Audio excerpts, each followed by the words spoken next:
Tetsky. This is Papo, we're going to talk what's about good? wrestling here. Hey, what's up, Good. man?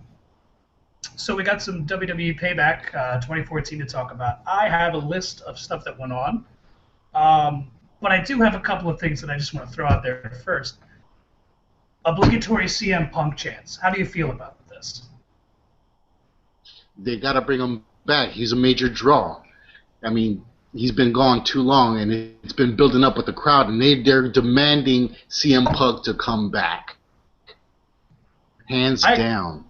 I agree with you, and I do love me some CM Punk. I do remember though the last time that I saw him, he kind of looked. My wife and I noticed that he was looking sluggish, almost kind of injured. But I kind of feel like when if it's a if it's a segment where it's like Stephanie McMahon or Triple H or like an authority figure, the CM Punk chants work. But like when they're chanting through other people's matches and things like that, it kind of bugs me a little bit because I feel like if you really want him back, go to his house in Chicago, stand on the street, and chant CM Punk, and maybe he'll come back, or maybe he'll stop doing whatever it is he's doing. So we also got to talk about the Shield face masks. What the hell happened to those sweet, sweet things that they had?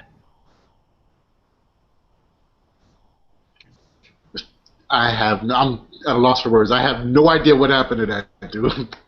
They were so cool, and there was a guy in the crowd that I saw. He had one, and I was like, damn, like I know somebody sells them. I really want them, and I thought that was like the thing. And then they don't sell them anymore. Like that would, if they kind of like if they sold Bray Wyatt's lantern, like a mini lantern, and they could sell like Shield things. But that's a whole other story with the Shield that we'll get to that later. Um, have you noticed that it seems like almost every show, and maybe I never noticed it until the pay-per-view, everybody now gets thrown into the barricade. Like that's just a thing. It happens every match. There's never a match where nobody does not get thrown into the barricade. Either get thrown into the barricade or through a barricade. It's Through I become the get, in thing now. through I like, but it's weird because when you see them go through it, it doesn't look like it actually breaks. I'm tempted to say maybe it's because it looks like it has the metal frame and then the thing that goes over the cover. So maybe it's like really strong magnets. I don't know, but I'm starting to hate it. I like it when it goes when they go through and everything. And like we saw that twice, right? So we saw that with the Bray Wyatt match and we saw that with the Shield match. But when every match has the spot where they throw the guy into the barricade, it just I don't know. It just kind of gets old, and when someone does do it, it's not nearly as special. I feel you. I mean, it's losing lack of luster, like some of the other stuff that's been going on. I mean, not too many people fight in the crowd anymore. I mean, that's probably the reason why they're doing it up against just a barricade, because they don't go out into the crowd anymore. I mean, it was such the in thing with the ECW crowd, where they would go out into the audience and fight, and it's in your face, and you want it, but then yet they don't want to subject the wrestlers to just random slaps upside the head by just one of the audience members. That So would make they'll go as far as just do the barricade. yeah, that kind of works for me. I don't know. I just feel like when everybody does it, it's like if everybody did the super kick, you know. It's kind of like on a lot of independent shows, everybody does a super kick, and it kind of Yes. takes away from when it actually happens. But that's just kind of a side note. Also, before we get into the pay-per-view, I hate Diet Mountain Dew. I think it's awful. It's disgusting. But if you notice, they have I think it's on the pre-show, they have the Kickstart, which is like the energy drink. And I like those. I think Yeah. those are cool. But then they do the Diet Mountain Dew for the rest of the show. And does it bug you that nobody is going to get caught dead drinking that shit on the show? And like they don't even have the sense to pour half of it out so it looks like they're drinking it. Hey, sponsors are sponsors, and they're going to get their money any way they want to. That's true. That's true. So now that we got past the awful, awful, terrible, disgusting, they should do away with the Diet Mountain Dew, let's talk about Let's talk about the pre-show match, right? So we got Hornswoggle and 3MB versus El Torito and Primo and Epico, or Los Matadores. You were mentioning the other day, for those of our audience that are watching, can you explain the issue with someone who is of Puerto Rican descent playing a matador? Yes.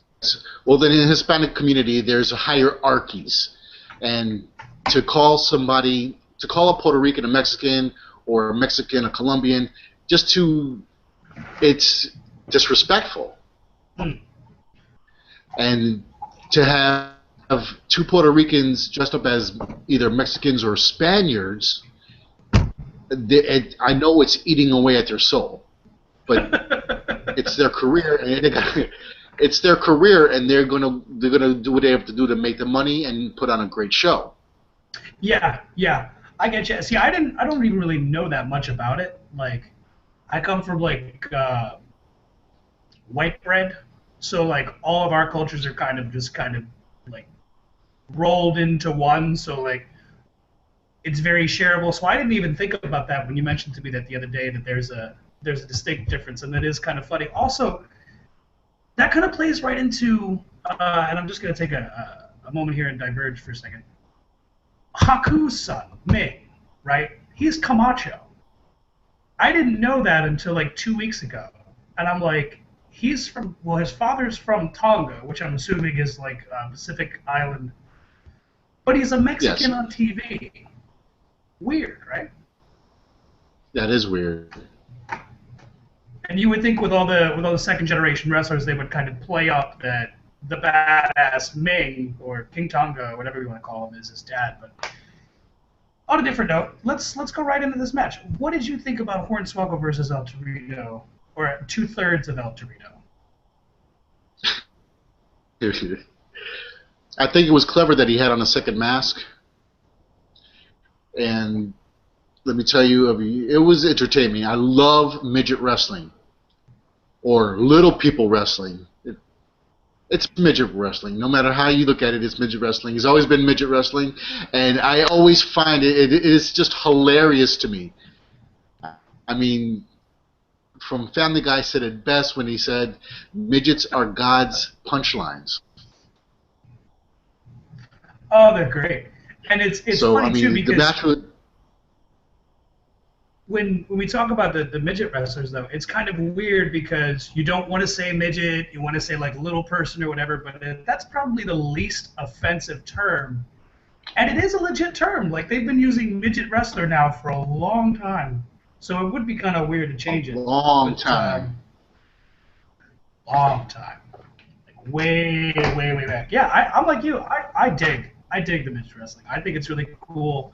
Obviously, they can't do some of the stuff that the bigger guys can do, but on the other side of the coin, they can do more with less, which, that's a terrible joke.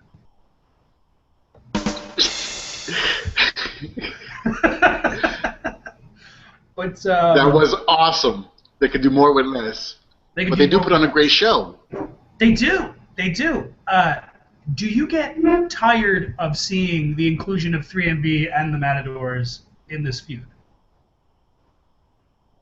It's played out now. It is so played out. I'm so tired of watching it being, as of right now, there's only one word to explain this: filler and jabronis. The Uh, Battle of the Jabronis. Battle of the jabronis. Excellent, excellent. Yeah, But again, it's been played. yeah, it worked. It worked in Extreme Rules, right? Which I kind of think that they made the mistake because they set the bar too high, right? Like, they should have started with the one-on-one, maybe do the tail thing, and then like save the WLC match for like the blow off, or like to progress in, excuse me, um, kind of evolving the matches. So we start off with like a simple one-on-one, and then it's like I don't know what you would call a mixed. Would it be a mixed tag? Would it not be a mixed tag? Little people. It would not be a mixed tag. Right, because mixed tag is traditionally male female, right? Gender, yes. Yeah. But yeah, no, I'm getting sick of seeing it, and that comes from someone who absolutely hates the Matadors, but loves 3MB. I know it's a guilty pleasure of mine. I hate to admit it in public. I love 3MB. I think they're great, and I think when I think it was right before the match goes on, Heath Slater's like, Swaggle, do you want to be like that bald guy over there? And there's like two bald guys standing over there, like, what the fuck, man? Like, it happens. Let's see. That match probably had the coolest power bomb I think we saw all night. Would you agree? It was awesome. Very, very cool. I mean, again, I am a fan of midget wrestling. Anything they do, I find it to be spectacular because they move like we do, but then yet they got that whole lucha libre feel to it. Yeah, and it's kind of funny too because you mentioned the double mask. It kind of reminds me because I know that Ray did this back. I want to say it was with Dean Malenko back in WCW around '96. I'm tempted to say Halloween Havoc, right? Where they did he stole the one mask, but then he put the other mask on. Wasn't there a double mask? And then I think they did the one years later with Jericho, right? It was with Jericho. Yeah, it was with Jericho. Because he wanted it was like mask versus Intercontinental title, and then like he got the mask, and then Ray had another mask. Very, very cool. And that would have worked a little bit better for me if it didn't look like he was looking right at the second mask as he was pulling off the first mask. And I thought that was kind of interesting how he's going for the mask the whole time in the match. And I think even Michael Cole said, like, you still have to pin El Torito to take off the mask, so it's kind of pointless to try and take it off before. For real. Yeah, I liked it. I just kind of get sick of seeing the 3MB inclusion because, okay, great, they're going to do this thing where they all jump off the apron, but then, like, it's interfering in the match, but it's not interfering in the match. That doesn't make any sense. So, also, I think that this match would benefit from, and we'll get into this later, being the popcorn match in between the double main events, which I think was taken up by, I think it was Alicia Fox and Paige, because they can have kick-ass matches, but we'll get into that later. So, you like the match, I like the match. Is there anything you wanted to touch on before we move on? And regarding the Matadors, they need to take those masks off, be themselves, and you need to bring Carlito back to run them. Oh, we need to bring Carlito back either way. I want him to come back just to say that he spits in the face of people who don't want to be cool. Just for that. I love Carlito. That was an awesome gimmick. Oh, it was the best. Because he'd bite the apple and then spit the apple, and he'd be like, hey, Matt, be cool. You know, it was the best.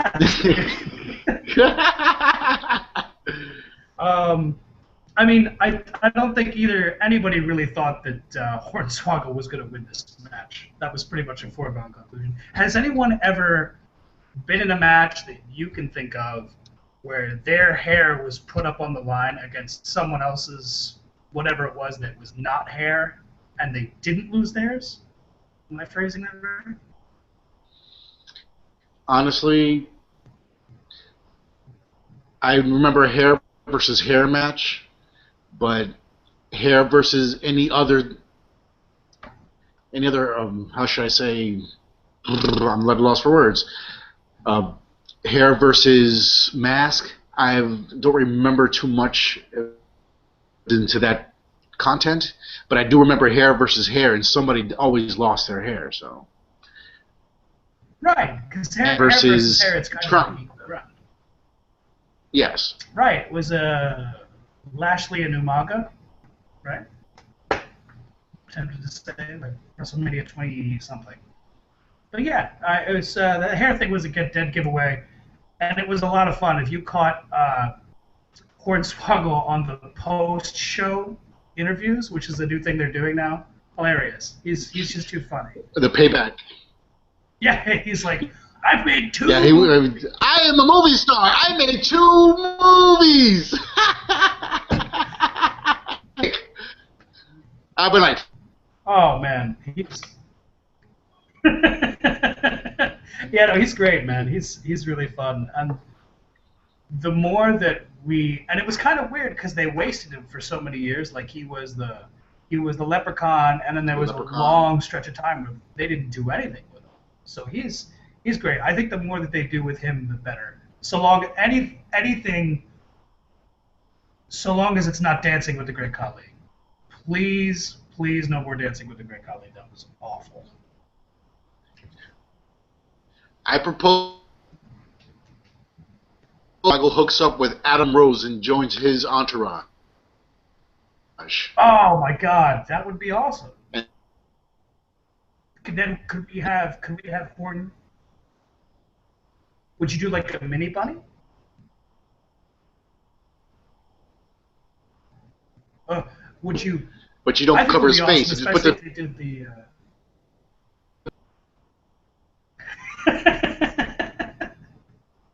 You could do that, and then you could do the spot where he crowd surfs too. And he just does it off the second or top rope. That'd be great. That'd be great. So moving on, I'm gonna say, by the way, I yeah. Anyway, Cesaro and Paul Heyman versus Sheamus for the U.S. title. What'd you think about this match? okay. Just one quick second. Well, Sheamus, Mm-hmm. period. He is. They should just call him the Great White Nastiness. Is just he's a powerhouse.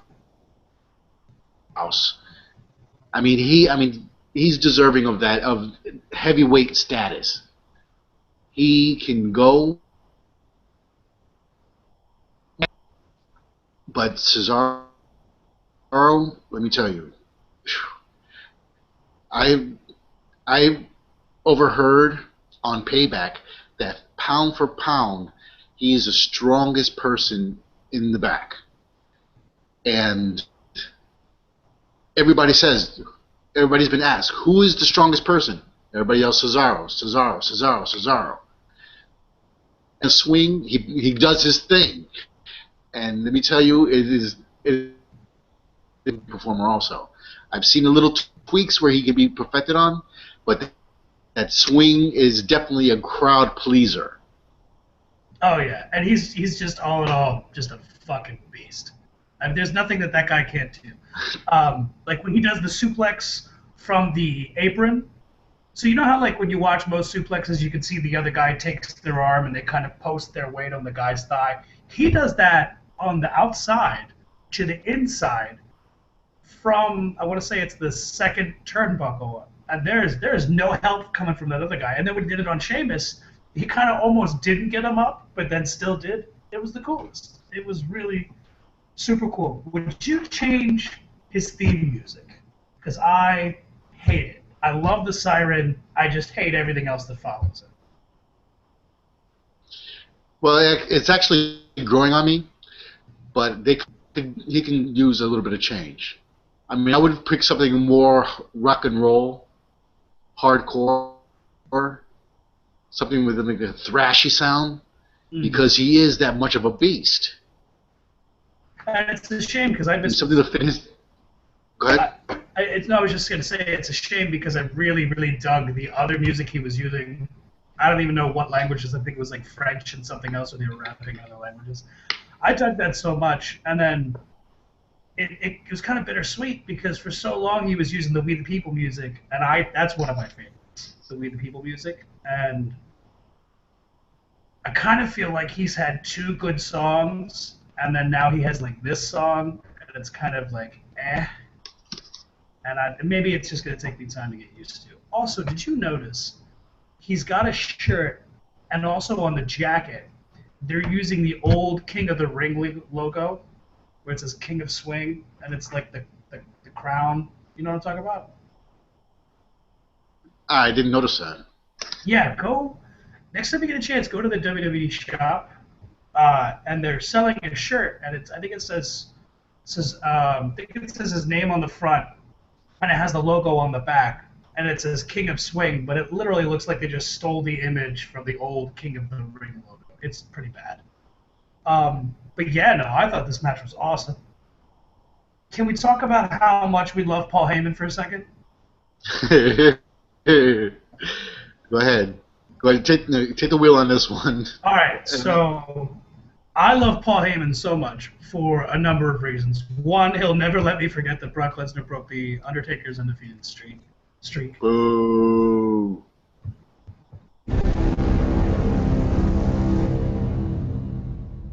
Two, he's like coaching his guy through the match. Like I've seen Zeb do it, and I've seen some other managers do it, but he does it the loudest. So where he's like he gets him in the big swing and he goes, now finish him, focus, do this, do that, and then when he's about, he just you could spend half the time with the camera on Paul Heyman, and normally I hate that, but when Paul Heyman's there, I'm totally okay with it. Absolutely okay with it. I did like, I don't know if you noticed this, but we were talking the other day about how much we like the European uppercuts and how that's kind of like a lost thing. I did like how JBL made a point to kind of explain that in the old school wrestling, close fists weren't allowed, so they just started doing European uppercuts. So I really dug that because there's a lot of people that are watching it now that weren't watching it when we were watching it when we were younger, that didn't know. Because when we were younger, like especially like WCW, NWA, they would do the closed fist, and the ref would be like, "Hey, no closed fist," and it was a thing. But now it seems like everybody does that. You have a point? Yeah, the referee. Don't do that. Yeah, as if the referee has any actual power. But yeah, no, I thought it was great. We're gonna talk about this. I got a whole bunch of notes on this match. What the hell was that? One part torture rack, one part shell shock, one part pump handle slam thing that he did to Sheamus, where he went under and fed his hand over Sheamus's thigh, and then I don't even know what the hell he did, but he picked him up on his shoulders, and you remember that? When he drops him on his back, but he falls forward? It was the craziest. I don't even know what the hell it is, but it was super cool. That needs to be someone's finish. Yeah, I have no name for that. I mean, it would have to be something unique. But torture rack-esque moves, there I dig it, and then he has the power to pull it off. Oh, and he gets him up like he's a little guy, like as if Sheamus doesn't weigh 260, 280, whatever the hell he weighs. Two other quick points though. How the match ended. It ended in a small package right after the big swing. I love the fact that the crowd calls for the big swing and they're like, swing, swing, because I'm doing it at home on my couch as well. But how do you feel about a match ending in a small package in 2014? We're cheating. No point about it. We're cheating. I mean, the small package has been played. The small package has been played since the 1989. Any small package, you're trying just to win and leave. I mean, Sheamus does state that he comes out to fight, always wanted to fight. Cesaro took it to him. But then for Sheamus to go ahead and win with a small package, it does state that he just wanted to win and leave. Yeah, I kind of agree with you on that, because generally my thoughts on a small package is I feel a small package like a role, right? I really dig it in a case where someone uses it to win who just had no business winning that match, like as a real legitimate underdog. That's the best, right? And I like it in the terms of this match in the sense that by having the small package, nobody gets knocked out by the finish, by either guy's finisher. So they both come out looking strong, but when Sheamus is the exception, like you said, because he's like, could you ever imagine Finlay beating somebody with a small package? No. Hell to the no. Yeah, it should never Finlay happen. would lose or he's going to win. And he's not going to cheat his way for a win. He's either going to knock you out, make you submit, or lose the match. There's no in between with Finlay. He's not going to take the quick win. Yeah, I totally agree with you on that. And it's funny, too, because I'll make the comparisons all day long. Sheamus is really kind of like an updated version of Finlay. Where he's like, my name is Finlay, and I love to fight. You know, he would come to the ring. It's very much like an updated version of Finlay, except he's not like, 5'10", little short guy. Sheamus is like... He doesn't have an Irish gun. Yeah, and there's nothing wrong with that. I dig it. It looks good on Finlay. Wouldn't look good on Sheamus. But yeah, I like that we got to actually see the Texas Cloverleaf. I lose my mind when I see that move. I saw it for the first time when I was a kid. I watched Dean Malenko do it, and I've been a huge fan of it ever since. So anytime anybody breaks it out, I'm a little kid again. I am a total fan of the Texas Cloverleaf. I mean, Dean Malenko, a man of 1,000 moves. The Iceman made it popular, and let me tell you, he came from a long line of wrestlers in that big Malenko family. He was, at this time, he is one of my all-time favorite wrestlers. One of, because he just went into the ring stone cold face, and he went to work. And he moved, I mean, coming from a wrestling family, he moved like a lucha libre. Yeah. He jumped up with the kick lariat. It was awesome. He just kicked the shit out of everybody, if you really think about it. Like,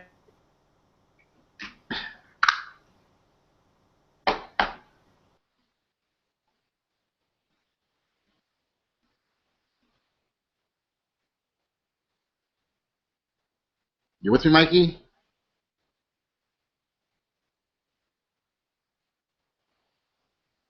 You froze. that, but the brawlers wouldn't get bored. He did it all. It was very cool. A guy that never, in my mind, ever got his due, which was a damn shame. But maybe that's because he lacked a whole lot of personality. But that being said, last thing I want to touch on, I'm going back to Paul Heyman. At the end of the match, can't say enough good things about Paul Heyman. At the end of the match, did you notice how he's like, "How dare you!" and just like screaming at Sheamus for winning with a small package? Yes, I did. It was the best. I can't get enough Paul Heyman. Can't get enough. So, that being said, we're going to transition over into the next match. The Brotherhood. Cody Rhodes and Goldust versus Ryback. What'd you think? I don't know, there's something going on right now with that whole thing. I mean,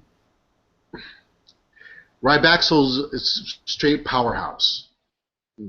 I will give them that. But then the Rhodes brothers, I mean, they should be on point with everything. They should know the in.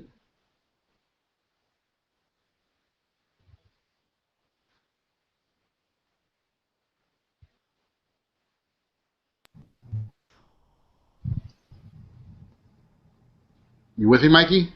I'm with you. Can you hear me? Yeah, I got you now. Okay, that's actually cool because we're still live, so this is cool.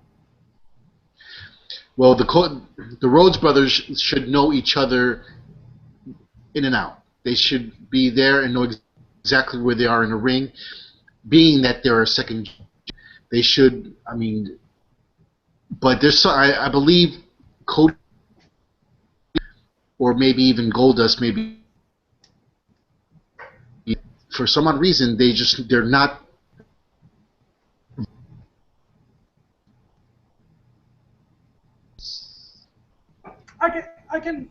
I can understand Your why that's opinion? happening. Oh wait, I switched back. Wait, hold on. I think it's doing the opposite of what we had it to before. Whatever. So I like Cody Rhodes Goldust. I dig it. I think it's really cool.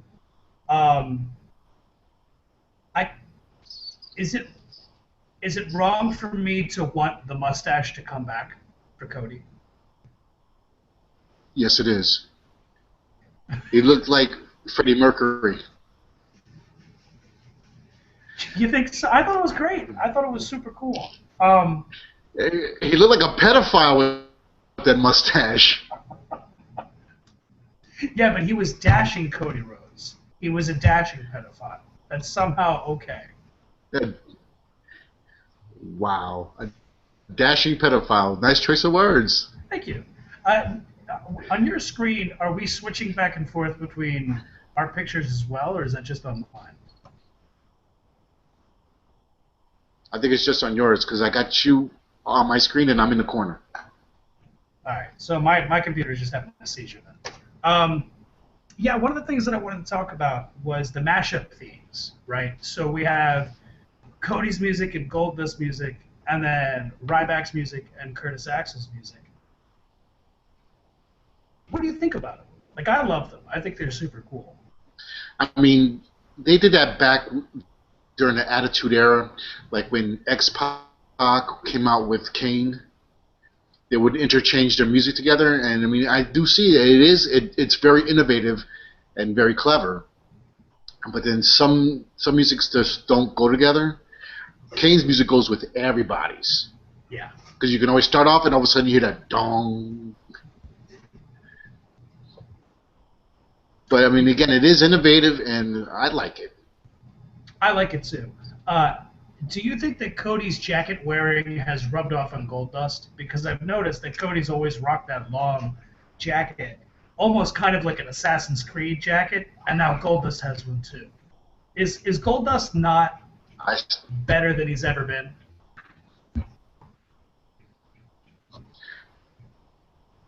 I do see old Assassin's Creed jacket now, but again, I like them better in the Attitude Era. He just was a little bit more. There was a little bit more impact with his moves, a little bit more fluent movement. Now, I mean, his most fluent move is dropping to his knees and punching somebody in the face. And that is kind of ridiculous looking. Cody does that too, and it is one of those moves that you watch people do it, and you know it's pro wrestling going in, but sometimes I'll watch it from the mindset of someone who hasn't been watching it all their life. And I know that if I didn't expect that to be coming, and I was just a casual fan, that would take me right out of it. But can we talk about that terrible moonsault off the corner by Cody? No, Also, can we talk about that? no, no, that was horrible. That was completely horrible. Oh man, it kind of looked like he wanted to go straight back, but then for some odd reason started going back into the left, and it was bad. It was so bad. Oh man. Also, what do you think about I'm going to call it the sweet chin disaster kick, where he just starts stomping the mat like he's Shawn Michaels going to do the sweet chin music and then springboards off the ropes to do the disaster kick? Because he did that twice here. Like, he did it once, and I think he was caught with a power bomb, and then he did it again, and then that Ryback caught him, and then the match was pretty much over. What do you think about that? I mean, everybody has their call move before they go ahead and execute their devastating move. Especially as you reiterated that Shawn Michaels stomps his foot for the swing chin music and then he executes. I mean, Cody, growing up in the business, he saw what he liked and he's taking it. Mm. I mean, we don't see it often, but we see it enough to notice he bit that move off Shawn Michaels. I just didn't want to be the only person who noticed that. Also, I noticed that the second time he goes for it, he gets caught by Ryback in a Samoan drop, and they keep saying that it was the shell shock. And I'm screaming at my television like, no, damn you, Michael Cole. It's just a Samoan drop. It's nothing special. Yeah. You will hear a lot of awesome ring announcer he did that so many times where he'll start with a DDT and it was just a clothesline. Yeah. So you will hear the announcers mess up. Yeah. It wouldn't bother me if it was just like a mess up, but he said it twice, and I don't know. That just really that just ground my gears. Past tense, I don't know. So overall, though, what did you think of the Cody Rhodes? Oh, we got to talk about the thing at the end where he's like, "You need a better tag team partner." What do you think about splitting up the Rhodes brothers? And should this be a feud? Is it too late? Should we have had this at WrestleMania? Well, honestly, yeah, they did stretch this out a bit too long. But I have a feeling that they're gonna go ahead and put in for the split up. They're gonna do their own. Well, Cody's gonna do singles for a minute until he gets up that confidence that he needs, and then Goldust is just gonna struggle. Now, this is all just a prediction. He's gonna go through this tag team partners. I think Goldust has the world's record for the most tag team partners ever. But they're gonna put Goldust on a losing streak, and Cody Rhodes may come in and save him, so they can go ahead and put their bid in for the tag team champions. Can I tell you how I would do the Cody Rhodes Goldust breakup? Please do. All right, so now this is assuming this all goes down before WrestleMania 30, right? Because we've had, 2 brother versus brother matches at WrestleManias, and, that's just the place to do them. So we had Owen and Brett, and then the Hardys at 24? 25? Something, I don't know. So what I would do, right? Because remember when they first started tagging, right? Like Cody said some stuff to Triple H and Randy Orton back when Randy Orton was champ. And then he's like, oh, well, you have to wrestle for your job. And then he loses, and then Goldust is brought in, and Goldust loses his match to get Cody his job back. And then they had Dusty come in, and then I think they had the 2 of them versus the Shield. Here's what I would have done, right? So playing off of that, where you have Dusty, who's being forced to watch his 2 sons struggle, right? Goldust, who's had his career from Dustin Rhodes to Goldust to Seven to whatever wacky ass characters. The American Nightmare. Yes. In WCW. All sorts of fun stuff, right? So he does all of that. He's had his career, right? I'm gonna go out on a limb here and say that Goldust is in his mid-late 40s. Would that be a stretch? Do you think? I mean, that's probably fairly accurate, right? I would say late 40s. Late 40s. Okay. So Cody's probably about my age, so he's probably creeping in on 30 or 30 roundabouts, right? So still, he's technically a young guy who's still in the prime of his career, right? So you do an angle where essentially the stakes get higher and higher and higher for them as a tag team because they were the tag team champions at one point. Then you have them lose the titles to whoever, it doesn't really matter. And then you kind of build this resentment by Goldust where he kind of feels that, I'm sorry, Cody, but it's my time. It's not your time. I only have one more chance. I've had my career and mine's over, and I'm trying to get everything I have back. And then you have Cody, who's like, no, man, screw you. I have a wife now. I just got married. I'm starting a family. You ruined your career, drugs and whatever. I don't give a damn. This is my career. And then you can build off of that, because I would really love to see a heel Goldust again. Not the healed Goldust where, because my favorite Goldust, believe it or not, was actually early Goldust, where he was the homoerotic Attitude Era. Yeah, I thought that was the best because he was so good at making the other guy working with him uncomfortable, but also the audience uncomfortable, because wasn't a thing that was kind of widely understood and accepted throughout the country. So yeah, man, I would have had them feud at WrestleMania and just this knockdown, drag out match where Goldust is desperately trying to cling to his spot just because he wants one last run, and here's Cody who's like, no man, you need to get out of the way. I'm young, I'm hungry, I'm the young lion, and then go from there. But yeah, do you think we're gonna get that? Do you think we're gonna actually see them feud, or they're just gonna split up for no reason? I just see them splitting up. I don't see no feud in the future It's at a shame. all. It's a shame. It would be an awesome clinic, though. It would. It would.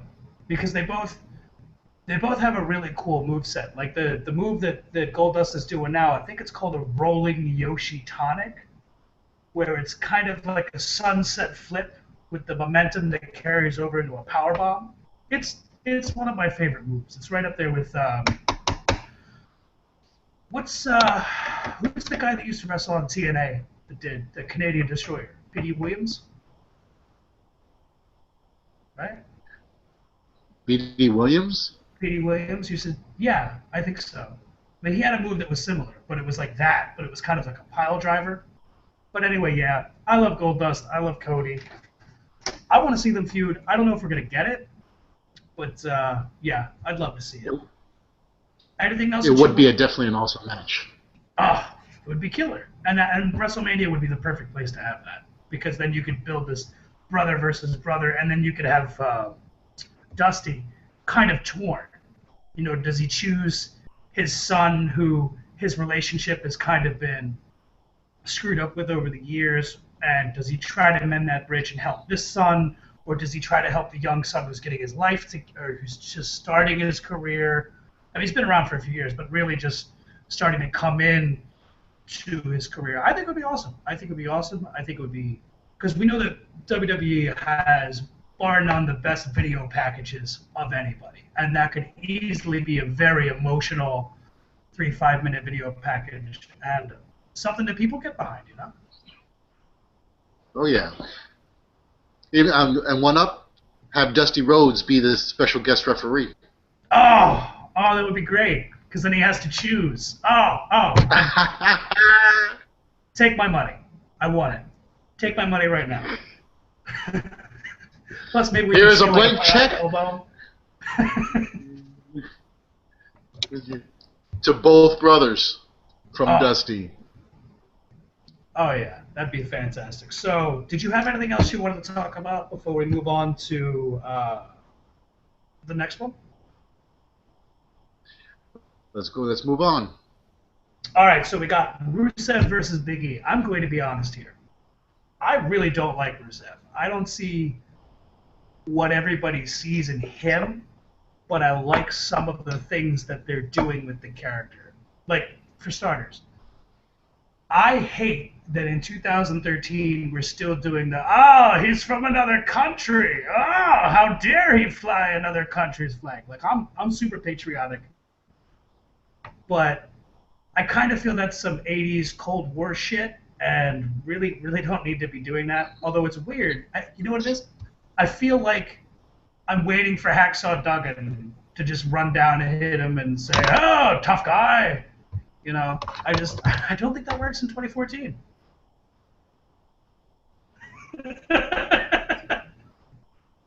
Yeah, yeah. Which, by the way, just a quick thing on the side. Do you watch Legends House? I haven't seen an episode yet. I know I should, but I haven't been able to watch any of the episodes because I keep forgetting that it's on. Okay. You really should check it out because Hacksaw is actually one of my favorite people on the show, and I think it was last week's episode where him and Roddy Piper were roommates, and they became like really close friends, and then like Piper has to do like a meet and greet or like an autograph signing for a bunch of fans, so he flies away for like a day and a half, and Hacksaw is like all poor and lonely beside himself. It's the funniest shit ever because there's this huge guy who's like, I miss my Piper, man. Hilarious. All right, so getting into the brass tacks, right? Rusev versus Big E. I'm looking at my notes here. My first note, the first thing I have here is that Lana is delicious. Definitely. She Oh, is so hot. I mean, me personally, I love me a fat bitch, mm. but she has it. It. That's twice. It. I want her to tell me that I'm a bad American, and I want her to be mean to me. I don't know what it is. I think she's just fantastic. I don't care for Rusev. I kind of feel like he's playing the stereotypical foreigner gimmick, and it just isn't working. You know, what he reminds me of Vladimir Kozlov. Wow. I haven't heard that name in a while. I know, right? I mean, again, it's going off the whole cold. I mean, and honestly, I'm not impressed with his in-ring skills at all. I mean, he's big. I mean, he looks like he just like every time he goes out there, he looks like he's overeating something. Yeah, yeah. There's only really or two or three things that I liked about that match, aside from Lana being wonderful and delicious. Um, that shoulder block that Rusev's on the outside for, and Biggie gives him, and they go through onto the outside. That was a highlight of the night for me. I thought that was crazy, and it looked like they really fucked each other up when they landed. It, I mean, it looked kind of stiff. Yeah, Stiff yeah. meaning when they actually really hit. I mean, it did look really stiff when they connected and hit the floor. Not stiff like what I get when I think about Lana. Or what we think about Lana. It's true. It's true. Um, Also, I didn't notice this the first time I watched the match. I actually had to go back and watch the pay-per-view a second time for a number of reasons. And one of the cool things that I like about see, I don't like Rusev, but the Rusev-Lana dynamic, I'm really behind. I think the two of them together are fantastic, even though I couldn't care less for Rusev, and he could die in a fire tomorrow, and I wouldn't give a shit. Um, but once he has Biggie beat, he says some gobbledygook in, I don't know whether it's Bulgarian or Russian, like, "Hey, can I put this bitch in the camel clutch?" And she's like, "Yes." And then he puts him in the camel clutch. Is the camel clutch?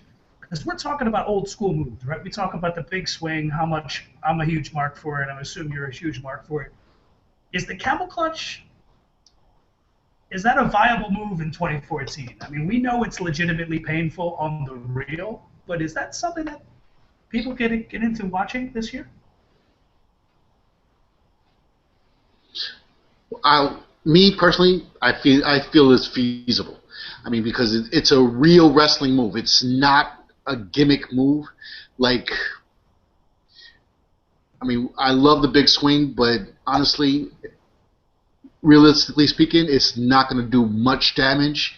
I mean, it's a good setup for a finisher, but the camel clutch is a guaranteed finisher. I mean, if you don't break out of it, you're going to tap out. You know you're going to tap out if you can't get out. Quick question. Better camel clutch, Iron Sheik or Alexander Rusev? Or, excuse me, just Rusev now. Who's got the better camel clutch? Iron Sheik. Hands down, Iron Sheik. Nobody has been able to touch his camel clutch. Up, he put his hands in the air, and he came from behind, set you up, and there was no escaping it. Hogan got it. But when he locked it in, he locked it in. And the way he Yeah, sat on your back and pulled on your neck, there was no getting out of it. I don't care how strong you are. You were not getting out of the Iron Sheik's camel clutch. yeah, and he would definitely sit back way, way further than Rusev's, and it's painful as all hell. That's it for me for Rusev and Big E. Is there anything you wanted to add? No, nothing really. Let's go on to the next match. All right, the next match. Before we get started, I have to tell you, I'm a Bo Lever. Are you a Bo Lever? As of right now, I'm still skeptical. I mean, Ah, I haven't. I got to go back to watch the NXT when he was on there. But I mean, honestly, the gimmick is totally anti-hero villain, anti-heel, where he tries not to be a heel, a retarded heel. isn't it funny that it's kind of like it's he's being John Cena to a point. Like it's almost the same exact character. We boo John Cena not because we don't like him as a person, but he's just boring and stale, and we're tired of the white bread and cookies and just all that shit. But here we have Bo Dallas, who's essentially doing the same thing, except because when Cena comes out and they boo him and he's like, "Oh, the WWE universe has a voice and this is fun," and like all that horse shit. But then when Bo Dallas does it, I don't know. I can't. I love Bo Dallas. I'm gonna say one name, and you're gonna agree with me. He is a generic Kurt Angle.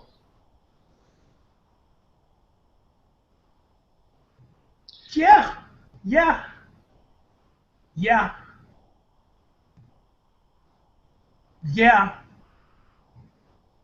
Damn. You know, and it's I mean, funny too because you're right about that.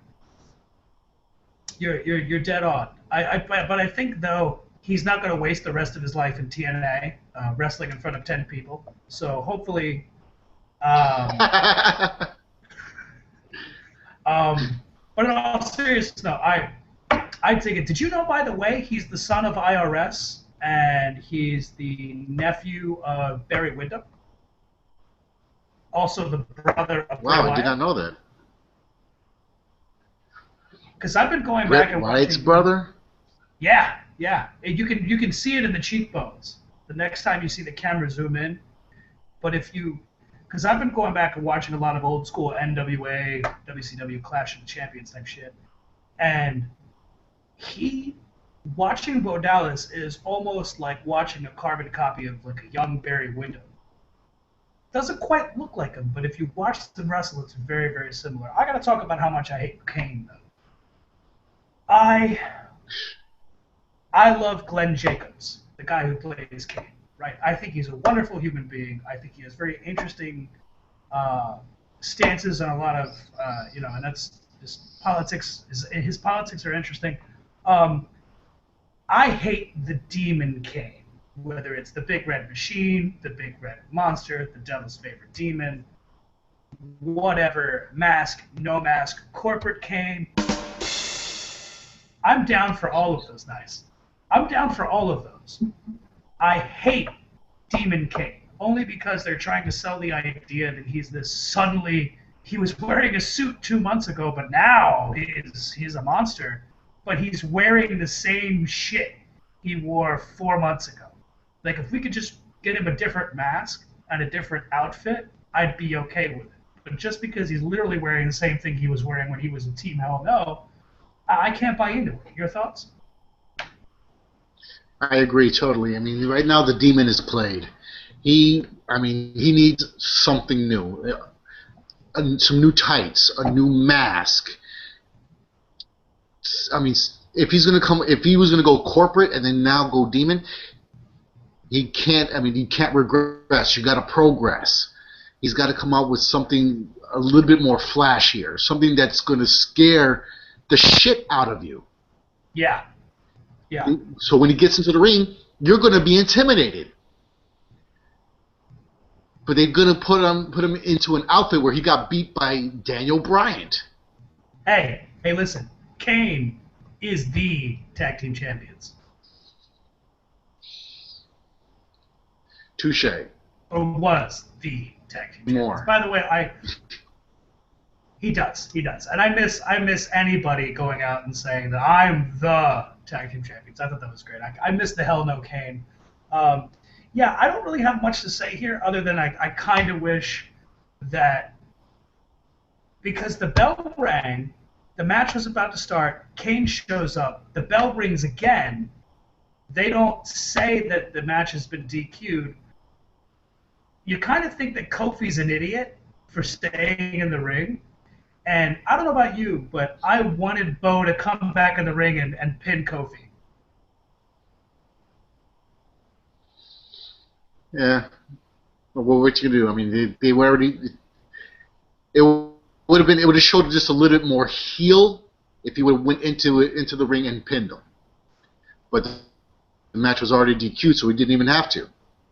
That's true. That's true. I give it time. You're going to be a believer. I can see it. We're all believers. We believe. Speaking of believing, I believe this next match was kind of underwhelming, and that's Bad News versus Rob Van Dam. Not impressed. Were you? I'm sorry I didn't get a chance. I missed that match. Had to go pick up some Chinese food, and I was so mad because the wife wasn't feeling well, and she goes, "Can you go pick it up?" And I was like, ah. It's you didn't And really miss much. that's what I mean. I mean, like Barrett did his standard stuff, RVD did his standard stuff. The only thing that they really did that was interesting was there was a springboard. I'm going to say it's a springboard tornado DDT from the outside of the ring to the inside of the ring by Rob Van Dam. And then he did that awesome, I don't even know what the hell it's called. It's like that reverse drop toe hold roll up where he uses his legs like a scissor. I love that move. But yeah, no, the match was pretty forgettable. I did have a question I was going to ask you about the finish, but you didn't see it. That makes it easier for me. Moving on, we're going to talk about how Payback's a bitch, and so is Stephanie McMahon. Your thoughts on the Daniel Bryan WWE World Heavyweight title segment? Well, I got a feeling that the Bella sister is going to come back. I don't even know which one it is, Bree or Bay, whatever her name is. I'll just call her Bella. Does anybody and she'll definitely be back because she is a draw. Not only that, but does anybody ever really stay fired in pro wrestling? Like ever?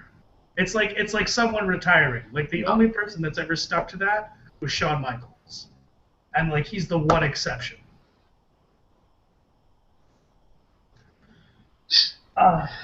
Everybody after Ric Flair has not retired from wrestling. So you know she'll be back. Oh yeah. Oh yeah. And I gotta say, I hate her. I think she's awful. I think she's very pretty. I hate it every time she opens her mouth. But that slap was brutal. That was just brutal. I loved it. And then Stephanie kind of like walking. It was right up. Fame. And walk of shame, walk of shame. It was great. It was on time. It was definitely on time. 2 thumbs up. Yeah. I'm with you. I thought it was a cool segment. I kind of think it was the minute that they said that it was either going to be you lose your title or she loses her job. I just remember thinking like, well, if she quits, she takes the piss right out of the ultimatum, and I was like, wow, like totally saw that coming. Yes. Which, definitely. by the way, everybody saw that coming. Yeah. It's kind of like, well, she just quits, then whatever. But the slap, can't get over that. Slap was fantastic. Moving on, we're going to talk about the almost best match of the night, and I say almost because it was damn near the best match of the night. That was Bray Wyatt versus John Cena, last man standing match. Is it foolish to ever challenge John Cena to a last man standing match? Me personally, he cheated. John Cena cheated. Let me tell you, that whole last part of that last standing match, he cheated. I mean, honestly, he would. I guarantee Wyatt would have got up. He would have got up without a doubt. But I mean, they put on an excellent match. They went at each other in the ring, out the ring, up the ramp, on the side. I mean, it had all the elements of a great clinic. Yeah, And I was, I that mean, match was that match was fantastic. There was a couple of things I didn't like that I've seen them do before. First off, the Bray Wyatt holding John Cena doing the dancing thing. I hate that here. There was I don't remember whether it was Extreme Rules. I think it was like a Raw where they had all three members of the Wyatt family versus John Cena, and I think that like the audience voted to see John Cena just get destroyed by the Wyatts. Um, in that match, the dancing bit made sense because John Cena had his ass whooped so bad he was barely conscious, so you could get away with that. But this one, it kind of happens in the first 10 minutes of the match, and then he does it, and then Cena goes right under the clothesline into the ropes, and I hated it. I thought it was just silly, and plus you can tell that John's actually jumping to do it, and it looks really awful. Um, what do you think about when Bray Wyatt does that kip up, but instead he does it not kind of like it's almost reminiscent of the Undertaker's sit up, but he does it into that weird spider back bridge. backbend, yes. I mean, honestly, from it gives that horror film feel to it. Yeah, Like a person like that can't do that, and something bad's gonna happen. Because when he does that backbend, he's gonna go. Something bad is gonna happen. Finisher, and which he does. I yeah, mean, and he fits it perfect. And that size shouldn't be able to do that, but he does it anyways, and he does it well. yeah. I think Bray Wyatt is just.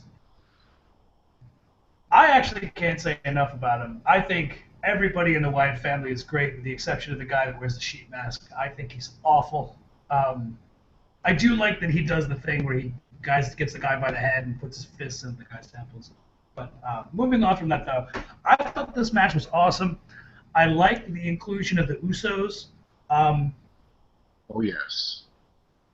we have to talk about the Usos for a second. I have a love-hate relationship with the Usos, specifically with their entrance. Right? I love their music. I hate their fucking song and dance at the beginning of their entrance. I hate it. I've seen Samoa Joe do that in TNA, but he would save it for like pay-per-views. So when he did it, it meant something, and it looked good, and he had professionals come in and do it. When these guys do it, it looks sloppy, it's off time, it sounds like the one guy's just half-assing it. I hate it.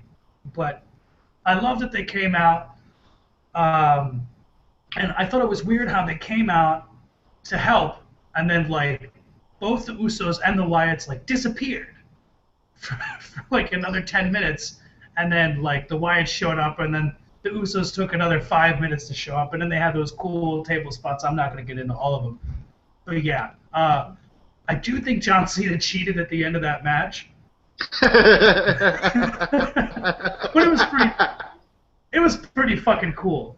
The only thing is too, because they kind of play almost like how Kane and the Undertaker have that kind of supernatural gimmick. They kind of almost have that with Bray Wyatt, but not quite. So when he did that, the whole time I'm waiting for Bray to pop out the top box, and I was kind of oddly not disappointed that he didn't do that, that John Cena won. So I feel like anybody who wants to surefire lose a match is going to challenge John Cena to a last man standing, because there's no way in hell you're ever going to beat him in those. Your thoughts? Nobody's going to beat John Cena in the last man standing. Yeah. I mean, he's the franchise, so they're going to give him everything he wants. I mean, he's not gonna, right now he doesn't have the belt because of Daniel Bryan, but since he is a franchise, he's going to win everything that he wants until a new face comes along. His whole persona that he's not going to give up, I mean, it fits that he's not going to lose a last man standing. Do you think that it was the right thing for John Cena? Because I'm assuming this is the end of the feud. I'm just going to assume that. Maybe they're going to continue it. Do you think it was the right call for Cena to win this match?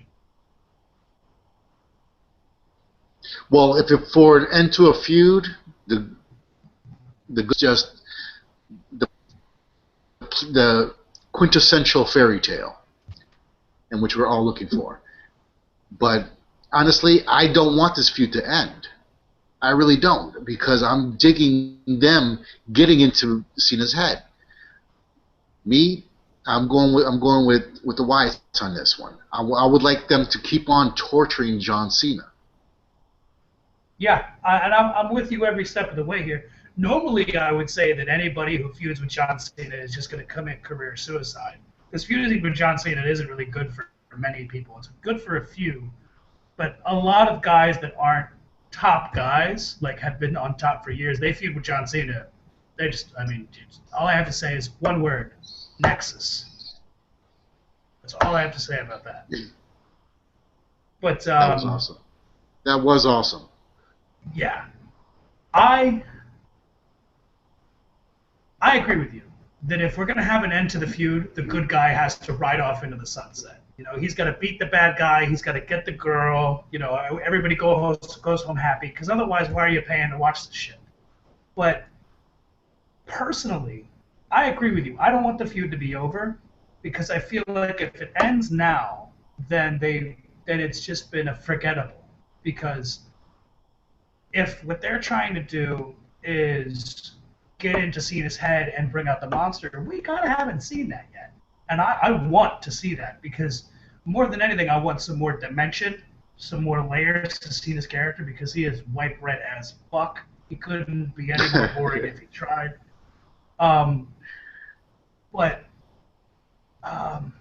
Yeah, no, I think if this wasn't the end of the feud, there was no need for Cena to win this match because he didn't.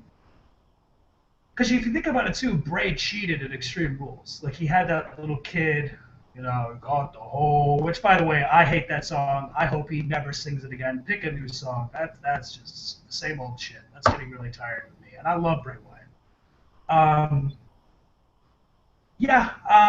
That's pretty much all I have to say about that. I think that they should continue the feud. Plus, you got to figure too, Bray Wyatt's a guy, and they've made a point to say this. I think Bray Wyatt said it, and they've said it in commentary. Where wins and losses don't matter to him. It doesn't matter whether he wins or loses, which I think is actually really cool. And aside from early Mankind, I can't think of anybody else who's done that, where wins and losses meant nothing. Wow. Nothing comes up to mind. I mean, Mankind just wanted to go in there and hurt you. Yeah. That was his only goal, was to go in there and hurt you. Yeah, winning, losing was just inconsequential. He just wanted to go in there and hurt you. But yeah, I'm gonna say I really dug it. I thought it was cool. But I hope the feud's not over, because if it's over, then that was a pretty forgettable feud. We're just gonna gloss on over Alicia Fox versus Paige. I don't know who's been doing what with the Divas in the past year, but the Divas are getting much better. And this is going to tie into the point I made earlier in the evening. This is the popcorn match, right? This is the match that goes on while people are taking a piss and getting a beer, and you want to kind of warm the crowd back up after what they just saw. Personally, this is where the minis should be, right? Because to inject a little fun into it, to kind of liven up the crowd again, to go into that big main event. That's what I think. Because I think when you stick these girls who, and I've seen Paige wrestle, I've seen Alicia Fox wrestle, these girls can wrestle their ass off. They can go if you give them the time. But I think they have a whole roster, well, not a whole roster, but they have a bunch of ladies here that can really wrestle. And when you stick them in this spot and give them like 8 minutes, you're just asking to make them look bad.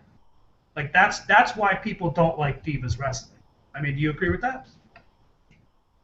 I do agree with that. I mean, they have some incredible talent on there. Alicia Fox, I thought she was going to win. I mean, she put it to Paige. I mean, Paige was just still fresh off NXT, but then in her first debut, she wins the belt. which I find that to be a little slap in the face to other other divas. But I mean, there's so many more people on there that are more deserving of that belt than Paige. I'm like thinking who she had to go down on to get that belt. And I agree with you on that too. But also, you got to figure she comes in. The women don't have a tag belt. They don't have a mid card belt, right? They just have the one belt. So you come in day one, you win the big one. You're the guy. Where the hell do you go from here, right? I mean, that's kind of like getting Sandow to win the Money in the Bank, and then you're just never gonna do anything with him, right? I mean, that's just a throwaway. Like you're just making them look bad for the sake of we have nothing better to do, and we need to get this girl to lose the belt. Let's bring in this other girl. But aside from that, I liked it. It's a shame because again, this is the spot where the Divas should not be. Like this is where you put the minis match because the Divas they can really go most of them. Some of them are still really awful. Um, and let's get into the reason why we're having this conversation, man. The Shield versus Evolution and Blue Tista. What did you think about this match? Wow. Let me tell you, that was my favorite match of the whole night. I mean, they went at each other like 6 pit bulls in a pit. They were started from the ring. They were up against the barrier. They went at it like nobody's business. And then I mean, that's when it started to get thick, and the Shield would not stop. I mean, literally, I would say they got their butts kicked good by Evolution, hands down. Evolution beat the crap out of the Shield, but the tenacity of the Shield persevered. And they took advantage and started pinning at the end. Yeah, I got a few points here that I want to touch on. First, Blue Tista. Everybody else is wearing black. All of them. Orton, Triple H, Roman, Rollins, Reigns. The goddamn referee is wearing black. I don't know what Smurf is Batista's messing around with, but he comes out in bright blue. Did that kind of take you out of it? Because it damn sure took me out of it. It just felt really weird. Yeah, he was the only oddball out there. Oddball. But I believe it was basically something. How should I say? Subliminal.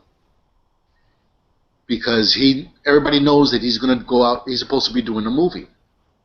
I'm thinking, what if that blue has something to do with the movie that he's doing? That would be cool. I'd be down with that. At least that would explain why he's the only guy wearing blue. So there's a couple of things that I want to touch on, right? Do you remember back in WCW? I want to say when they were having the Nasty Boys wrestle, was it like Harlem Heat, or maybe it was the Road Warriors? They used, and in Public Enemy, I think they did this too. They had this side-by-side image where they would have those tag team brawl matches where you'd have the one camera would be half the screen and the other camera would be the other half of the screen, so you could follow both groups. Do you remember that at all? Yes, I do. Do you think that in matches like these that they would benefit from having that? With this match here, with a 3-on-3, it would have benefited because there was stuff going on in the other ring that we had to actually wait for a replay. Oh yeah. My God! And then all of a sudden, they'll show what happened. Like, for instance, there was one situation where I believe it was, what's his name, Rose? Forgot his name. Well, there was a fight going there, and then all of a sudden Oh, they said that he Rollins? got knocked out. Yeah, Seth no, Rollins? Seth Rollins, and then there's Reigns. No, it was a guy with Oh, the short hair. Ambrose. Ambrose. Ambrose, There you go. yeah. Ambrose. Okay. Ambrose came out of nowhere Yeah. on the ramp, and he started fighting, and that goes into their tenacity that they have. I mean, he came out of nowhere, and then Rollins jumps off the top of the Titantron, Yeah, how cool if they was still that, called it the right? Titantron.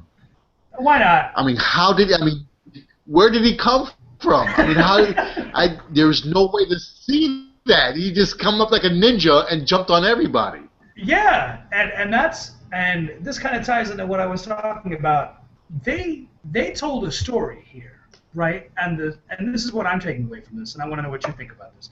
The story is that as badass as Evolution as they are individually, as they are together as a group, the Shield is still, well, not still. We'll talk about that in a minute. As a unit, comparatively, they still can't touch the Shield as one cohesive group.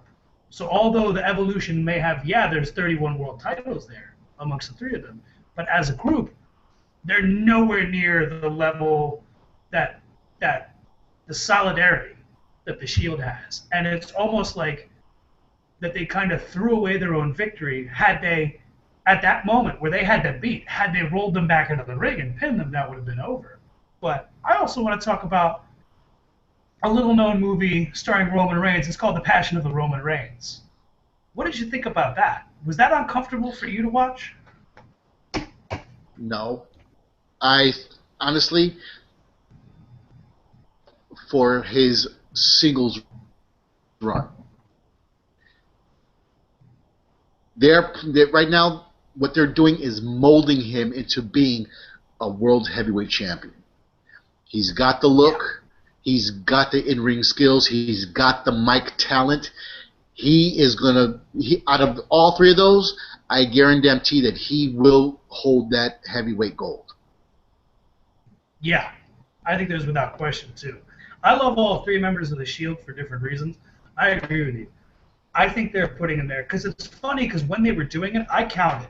That's 11 cane shots. 11 cane shots and 4 chair shots, right? So it almost kind of reminded me, like, I wish I could remember what pay-per-view this was, where it was Brock Lesnar and the Big Show, and Brock Lesnar just beat the Big Show just like a pile of dog shit with a steel chair like maybe 50 times. It almost kind of reminded me of that. But it's funny because when they took off Roman Reigns' shirt, I hear a bunch of women in the audience like, whoa! But then when they start beating on him, it kind of adds this level of sympathy where you really want that guy to get up and kick their ass more than anything. And yeah, I totally agree. They're really priming them for that spot. I loved the execution of the way that they were going to use they used the elimination style, because going into it, on paper, it's a 6-man tag, it's no DQ, but it's also an elimination match. But it's not a false count anywhere match. So in my mind, I was kind of struggling to think of how are you going to do a no DQ match that isn't a tornado tag match, that isn't a false count anywhere. But I thought that they did it really well, especially how they got Batista eliminated, and then they eliminated Randy Orton. But then Batista was able to come in and affect that last bit of the match. And Michael Cole said it, and I really liked that he put it over. There's a spot where Triple H is realizing that it's 3-on-1, and he's got the sledgehammer, and he calls him the Wounded King. And I kind of liked it because there's a spot where he's standing, and he's kind of hunched over, and he looks like he's just exhausted. And he sees the 3 guys, and he's like, shit, I can take out 2, maybe 3 with the sledgehammer, and I can still win this. And then Seth Rollins just jumps out of nowhere with the knee. That was over. I thought it was tremendous. I loved it. That was match of the night for me. That's the match that I paid to see, would have paid to see, had I actually paid for a pay-per-view and not just ordered it on the network. Anything that you wanted to get into as far as that match? It was an excellent match, hands down the best match of the night. I mean, there was every climax excellent. I mean, the passion of Reigns. I love that statement. Again, Reigns for my vote.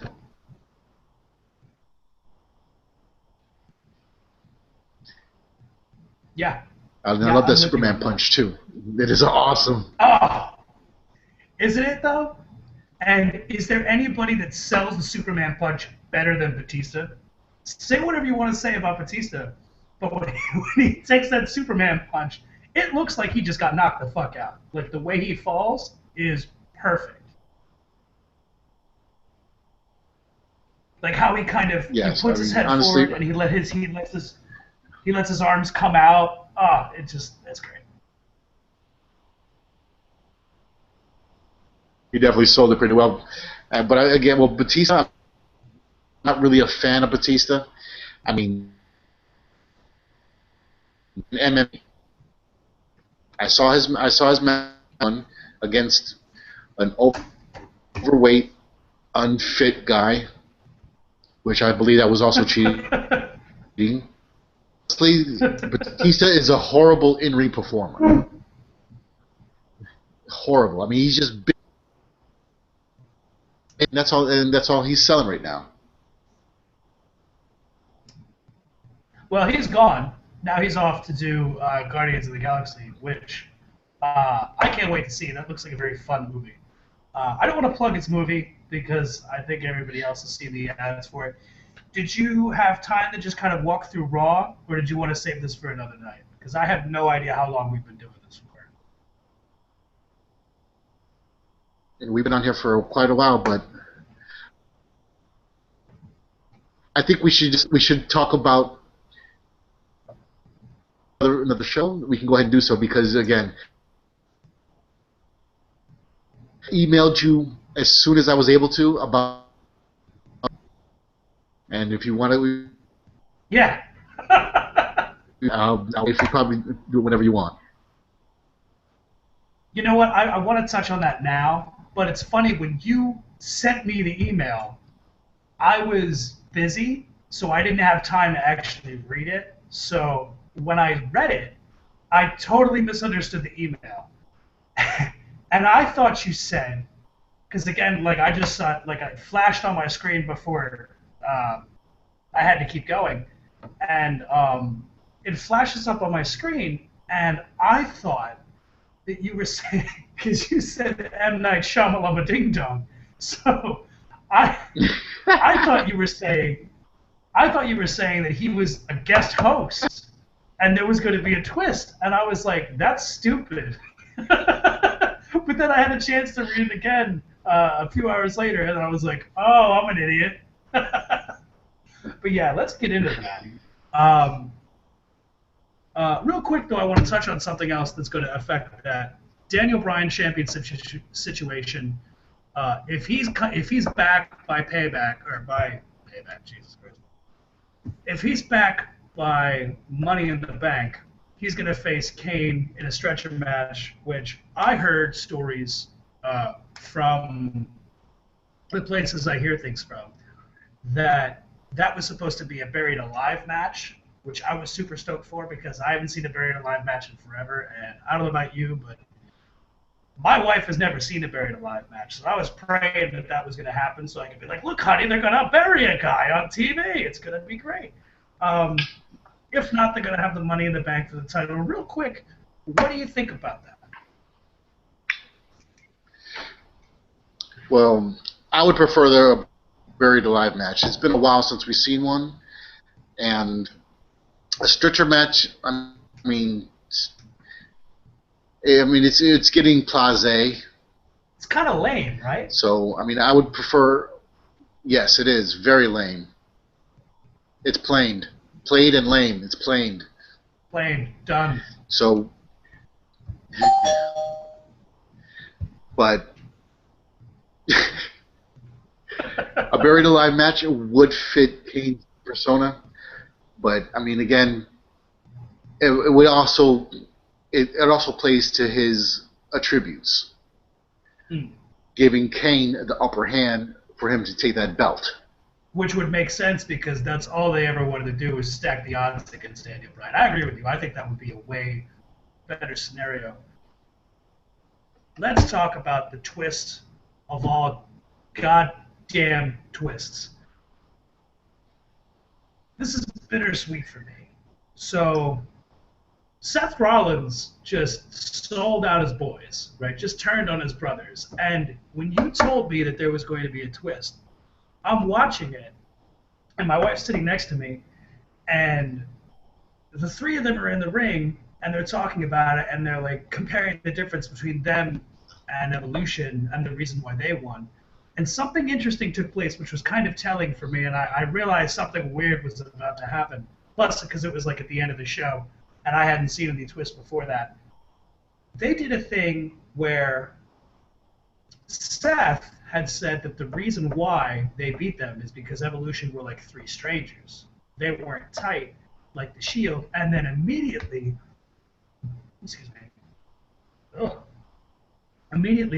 Roman Reigns comes over, because normally when they enter going back and forth between their promos, they still direct it to the audience or to the people they're going to be facing. But I thought it was very strange that Roman's came, and this is going to go right in on with the theme of the passion of the Roman Reigns, because he called him out like he knew Seth was Judas, because he put his hand on him and he was like, "Yeah, man, we're brothers. You know, they're not like us." And I was like, "Wow, that's really weird." And then here comes two members of Evolution down the ramp, and then Seth is the only one that bails out of the ring. And I'm thinking, wait a minute, what's happening here? He does it so fast, he grabs two chairs. In my mind, I'm doing the math, right? I'm like, two members of Evolution, three members of the Shield. If you're going to beat the hell out of Evolution, why not grab three chairs? There's three of you, there's two of them, grab three chairs, right? You're not going to grab two chairs and let one guy fend for himself against the sledgehammer. No, you're going to grab three chairs. And at that moment, I knew something was going down, and I was like, Seth's going to turn on the Shield. And then it happened, and I'm bittersweet about it. I would never have the Shield break up in my little fantasy wrestling world. I would also never have the streak be broken. I would have the Shield split, but I wouldn't have them ever break up, right? Like they all decide that they've, like let's say the Shield beats Evolution, they beat everybody else, because there's no one else for them to wrestle as a group. I mean, they've done the Wyatts, they've done the Shield. They're not going to finish their run as a trio against 3MB, although all my money, I would give all my money to see that match. It'd be fantastic. And then you could replace the Matadors and then just bring in El Torito with the Shield and put him in riot gear. That would be cool.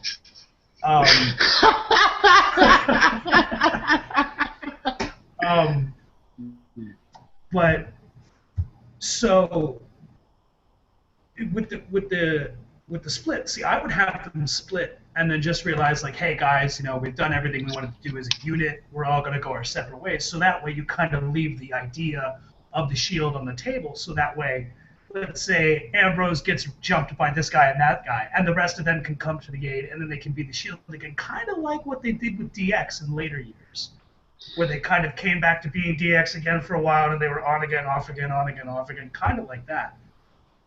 But they have to split at some point. They have to go their own separate ways. Batista's gone. It doesn't make sense to do another 3-on-2. So I like the idea of an Orton and Rollins versus Ambrose and Reigns. I like that they did it with Rollins because he's not the one that you would see coming. Because everybody would say Ambrose, right? Because he's already kind of an asshole.